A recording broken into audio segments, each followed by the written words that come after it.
Assalamu alaikum. Cemaat, sizlerge bir neme görgözeyim hazır. Gelecekte özüңөр bedel jakşıda. Bankada qotma banka. Ortosun teşik neme metka koyarsыңар. Bir yana da metka koyarsыңар neге. Jakşılap qara үйрөнүp алгыла. Gelecek özüңөр bedel. Mına şu точкадан neme etesiңер da.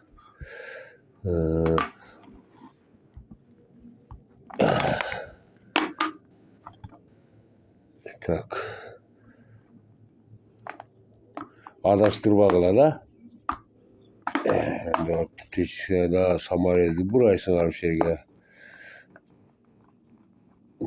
Da bırak duranın buğa civet göresiңар mında alıp deyip. Cip diye kara çuşa bekitesiңар da. Mında alıp deyip. Görüdesiңar. Şunu alıp duranın piştasыңar. Şunday olat. Bir ağada şunday olat. Bir ağada jana metka urduңar mı buna? Buna metkası. Şu metka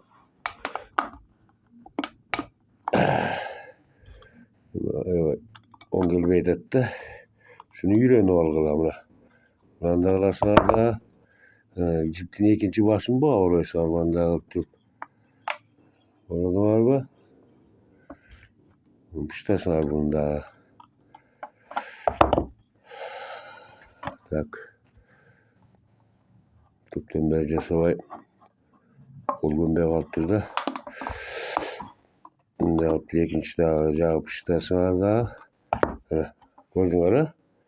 Bunda evlat. Şunu adaştırma unutmaca sayısılar da bunda. Çift ortasından belesi adamda kötülüp artırıp mısır ataştağın oğay olat da şunu unutmağınızlar men jasaganda jasagıla da